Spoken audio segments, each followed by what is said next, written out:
নমস্কার বন্ধুরা, আমি চুমকি আর আমার রান্নাঘরে সকলকে স্বাগত। আজকে আমি তোমাদের সঙ্গে শেয়ার করব মসুরের ডালের বড়া।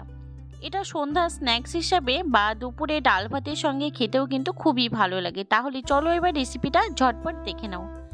মসুর ডালের বড়া বানাবার জন্য আমি এখানে নিয়েছি হাফ কাপ পরিমাণে মসুরের ডাল। আমি এখানে যে ছোট মসুরের ডালটা হয় সেই ডালটা নিয়েছি, আপনারা যে কোনো মসুরের ডাল ব্যবহার করতে পারেন। এবার ডালের মধ্যে জল দিয়ে ভালো করে এইভাবে কষলে কষলে ডালটাকে ধুয়ে নেব। ডালটাকে জল পাল্টে পাল্টে ভালো করে ধুয়ে পরিষ্কার করে নিয়েছি। এবার জল দিয়ে ডালটাকে ভিজিয়ে রেখে দেবো 1 থেকে 2 ঘন্টা।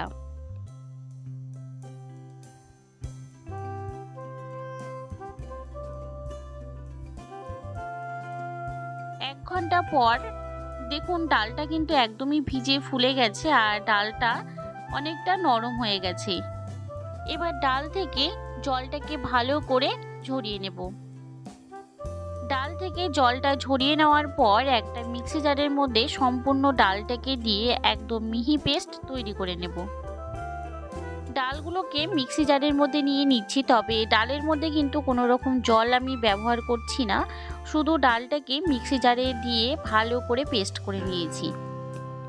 দেখুন ডালের মিশ্রণটা ঠিক এরকম হবে। আপনাদের যদি খুবই ঘন মনে হয় তাহলে আপনারা সামান্য পরিমাণে একটু জল ব্যবহার করতে পারেন, তবে আমি জল ছাড়াই ডালটাকে ভালো করে বেটে নিয়েছি। সম্পূর্ণ ডালের মিশ্রণটিকে আমি একটা বড় পাত্রের মধ্যে নিয়ে নিয়েছি। এবার এর মধ্যে দিয়ে দিচ্ছি 2 টেবিল চামচ পরিমাণ বেসন। ডালের মধ্যে যদি জল কম দিয়ে বাটা হয় তাহলে কিন্তু এখানে বেসনের পরিমাণটাও কম লাগবে। এবার দিয়ে দিচ্ছি স্বাদ মতো লবণ, দিয়ে দিচ্ছি 1/4 টিস্পুন হলুদ গুঁড়ো, আর দিয়ে দিচ্ছি 1/4 টিস্পুন কালো জিরে। আমি এখানে 2টো কাঁচা লঙ্কাকে একবারে মিহি করে কুচিয়ে দিয়ে দিলাম। ঝালটা অবশ্যই আপনারা আপনাদের স্বাদ অনুযায়ী ব্যবহার করবেন। আর দিয়ে দিচ্ছি একটা বড় সাইজের পেঁয়াজ কুচি, দিয়ে দিলাম 1/4 টিস্পুন লাল লঙ্কার গুঁড়ো, দিয়ে দিলাম 1 টেবিল চামচ পরিমাণ চালের গুঁড়ো। যে কোনো বড়া বা পকোড়ার মধ্যে যদি সামান্য পরিমাণ চালের গুঁড়ো ব্যবহার করা হয় তাহলে কিন্তু বড়ার ক্রাঞ্চিনেসটা খুব সুন্দর হয়। এবার সব উপকরণগুলি একসঙ্গে ভালো করে মেখে নেব। এটা যত ভালো করে একসঙ্গে মেখে নেওয়া হবে বড়াগুলো ততটাই ভালো হবে। সব মিশ্রণটাকে ভালো করে মেখে নেওয়া হয়ে গেছে। এবার গ্যাসে একটি ফ্রাই প্যান বসিয়ে তার মধ্যে দিয়ে দিচ্ছি পরিমাণ মতো সাদা তেল। আমি এখানে সাদা তেলে ভেজে নিচ্ছি, আপনারা চাইলে সর্ষের তেলেও কিন্তু বড়াগুলো ভেজে নিতে পারেন।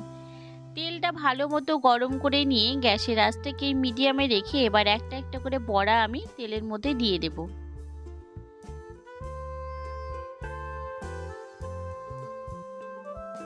আমি এখানে একটু ছড়ানো পাত্র নিয়েছি বলে একটু বেশি করে বড়াগুলো দিয়ে দিলাম। আপনারা যদি কড়াইতে রান্না করেন তাহলে কিন্তু পরিমাণে একটু কম করে বড়া দেবেন। সব বড়াগুলোকে দিয়ে 2 থেকে 3 মিনিট এক পাশ ভেজে নেওয়ার পর এবার বড়াগুলোকে আমি উল্টে দেব। খুব সাবধানে একটা একটা করে বড়াগুলোকে এইভাবে উল্টে দিতে হবে। একইভাবে এই পাশটাকেও একটু লালচে করে ভেজে নেব। এবার উল্টে পাল্টে বড়াগুলোকে একদম লালচে ও মুচমুচে করে ভেজে নিলে আমাদের রেডি হয়ে যাবে মসুর ডালের বড়া।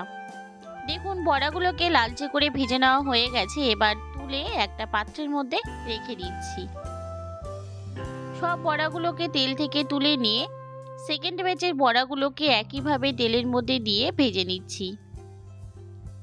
বড়াগুলো তৈরি করতে খুব অল্প উপকরণ লাগে আর তৈরিও হয়ে যায় খুব তাড়াতাড়ি। খেতে তো খুবই ভালো লাগে, দুপুরে ডাল ভাতের সঙ্গে খেতে কিন্তু খুব ভালো লাগে। সন্ধ্যে স্ন্যাক্স হিসেবেও ব্যবহার করতে পারেন। আমার এই রেসিপিটি যদি আপনাদের ভালো লাগে, যদি আপনারা বাড়িতে তৈরি করেন, কমেন্টে জানাতে কিন্তু একদম ভুলবেন না খেতে কেমন হয়েছে। সেকেন্ড ব্যাচের বড়াগুলোকে দিয়ে একইভাবে লালচে করে ভেজে নিয়েছি। এইগুলোকেও আমি এবার তেল থেকে তুলে একটা পাত্রের মধ্যে নিয়ে নিচ্ছি। সব বড়াগুলোকে ভেজে নিয়েছি, এবার সার্ভ করবার পালা। টমেটো সস দিয়েও বড়াগুলো খেতে কিন্তু খুবই ভালো লাগে। তো বন্ধুরা, আমার এই রেসিপিটি যদি তোমাদের ভালো লেগে থাকে অবশ্যই লাইক শেয়ার কমেন্ট করবেন আর সাবস্ক্রাইব করতে কিন্তু একদম ভুলবেন না। আর আমার ভিডিওটি দেখার জন্য সকলকে অনেক অনেক ধন্যবাদ।